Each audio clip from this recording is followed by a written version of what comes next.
उसके बाद वो 200 अरब रुपए की लायबिलिटीज को भी ऑफसेट करेगा, और साथ साथ 500 मिलियन डॉलर के जो है वो क्या करेगा, इन्वेस्टमेंट करेगा। बिल्कुल।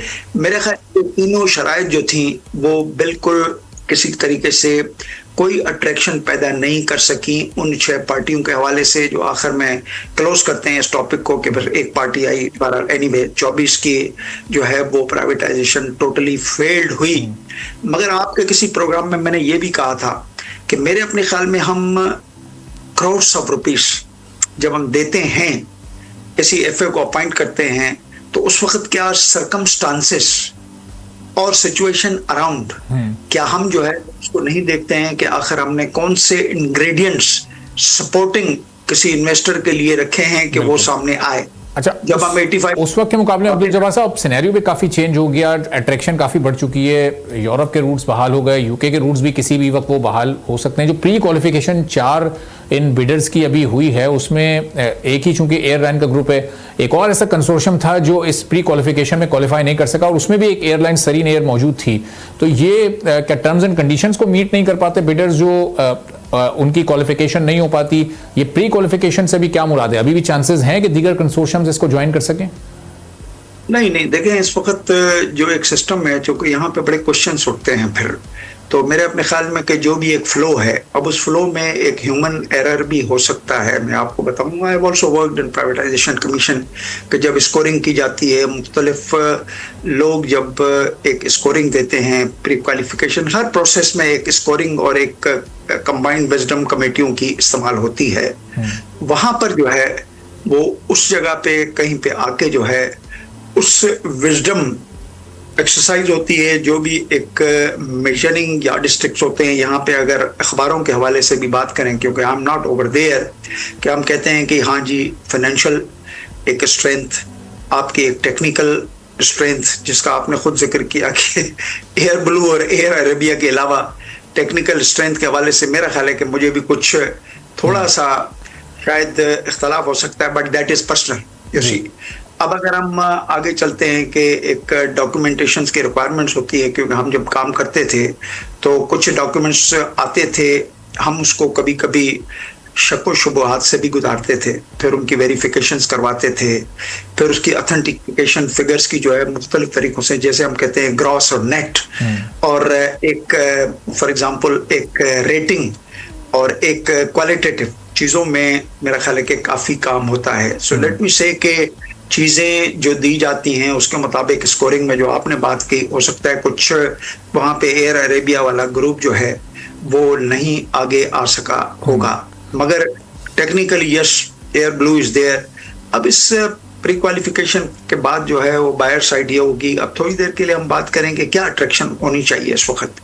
देखिए अट्रैक्शन तो ये है कि इस वक्त मैं बहुत मुताद तरीके से बात कर रहा हूँ कि यहाँ पे आपका इनफ्लो तो नहीं है कोई एफडीआई का, ठीक है ना, कोई फॉरेन का इन्वेस्टर नहीं आ रहा है। फॉरेन के इन्वेस्टर के आने के मेरे अपने ख्याल में कुछ प्रोज एंड कॉन्स भी होते हैं। पाकिस्तान में एक लिबरल फॉरेन एक्सचेंज रिजीम है, आप आए पैसे लगाएं, आप अपने प्रॉफिट्स ले जाएं, डिविडेंड्स ले जाएं, आप रिपेट्रिएट करें, आपको जब चाहे अपना कैपिटल भी अपना वापस ले जाएं। जब बेचते हैं तो उस वक्त जो है ये चीज़ें भी वो वापस लेकर जा सकते हैं। तो मेरे अपने ख्याल में कि इस वक्त ये लोकल मैं देख रहा हूँ कि इन्वेस्टर्स हैं, लोकल इन्वेस्टर्स जो है वो मेरा ख्याल है कि कुछ नाम जो है जैसे लकी, बड़ा एक वन कैन से कि on surface, I am not investigative journalist की मैं बात करूं, बट ऑन सरफेस जो है वो लकी ग्रुप के पास काफी स्ट्रेंथ है। लकी ग्रुप के पास एक डाइवर्सिफाइड किस्म के फील्ड में काम कर रही है। लकी सीमेंट जो है वो उसके साथ इस वक्त अगर थोड़ी देर के लिए उसी एक लकी ग्रुप का एक हिस्सा समझे हम, और उसके साथ हम देखते हैं कि आपको पावर भी है, हम देख रहे हैं कि क्वाड सीमेंट भी उसके साथ जा रहा है। अच्छा अब्दुल जब्बार साहब, यहाँ इन्हीं ग्रुप से मुतालिक एक सवाल बस छोटा सा मेरा ज़िम्नी, इसमें अगर आप कता कलामी की आपसे माजरत, लेकिन ये किसी भी बिडिंग में या किसी भी एसओई को एक्वायर करते हुए सिर्फ आपकी फाइनेंशियल स्ट्रेंथ ही देखी जाती है, वही आपकी असल वैल्यू है, या फिर जो आपका रेलेवेंट एक्सपीरियंस है वो भी थोड़ी वैल्यू ऐड कर सकता है? यानी गवर्नमेंट ऑफ पाकिस्तान का टिल्ट उन ग्रुप्स की तरफ हो सकता है जिन कंसोर्शियम्स में एयर ब्लू शामिल है, या कोई और अगर एयरलाइन यहाँ पर होती, या फिर जो बड़ी बिड करेगा, जो बस फाइनेंशियल रिक्वायरमेंट पूरी करेगा, तो वही कामयाबी से हमकिनार होगा? आप बिल्कुल इस वक्त आप दुरुस्त सिमत में जा रहे हैं। मैंने आपको बताया कि बहुत अरसा पहले ये बात जो है एक लाजिम और मलजूम की हैसियत में आती थी कि स्कूल देना है किसी को, कोई स्कूल चला रहा हो।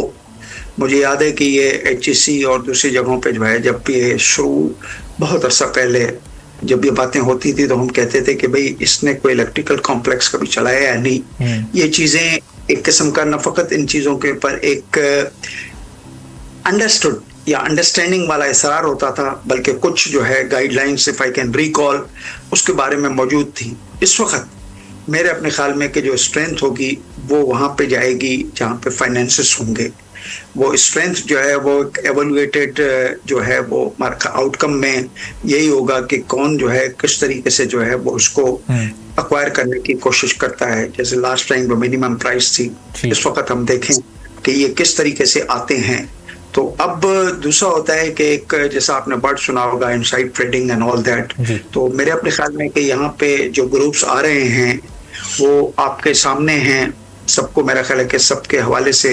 तो कहीं पे क्रॉस इंटरेस्ट जो है ना वो भी नहीं होने चाहिए। ठीक है, मैं बड़ा मोहतात तरीके से अब बात करता हूँ। मैं अपने ख्याल में कि I just believe in the transparency, क्योंकि ट्रांसपेरेंसी आपको एक वैल्यू एडेड आउटकम या हाई वर्थ आउटकम देती है। तो मेरा ख्याल है कि उसका जरूर ख्याल करना चाहिए। और इन जो भी कंसोर्टियम्स हैं इनकी किसी जगह क्रॉस बॉर्डरिंग भी नहीं होनी चाहिए कि अगर एक कंसोर्टियम है उसके फॉर एग्जांपल थोड़ी देर के लिए थोड़ा सा फिर एहतियात के साथ बर्ता करता हूँ कि अगर आरिफ हबीब के कोई लकी सीमेंट और इन ग्रुप में अगर हैं तो मेरे अपने ख्याल में तो फिर बात जो है वो थोड़ा सा मुनासिब नहीं नजर आती है। ठीक है, तो इसको कुछ इस तरीके से हम बात करने की कोशिश करें। सही है कि थोड़ा सा इन चीजों में भी हमें देखना चाहिए। ठीक है अब्दुल जब्बार साहब, ये प्री क्वालिफिकेशन से मामला जैसे जैसे आगे बढ़ेगा तो आपसे भी और जो दीगर एक्सपर्ट्स हैं उनसे भी इंशाल्लाह हम इस मामले को डिस्कस करते रहेंगे। बहुत बहुत शुक्रिया इंजीनियर अब्दुल जब्बार साहब, साबिक मेंबर कमीशन हमारे साथ मौजूद थे। एक छोटा सा ब्रेक लेते हैं, ब्रेक के बाद वापस आएंगे, एक और अहम मौजू पर बात करेंगे।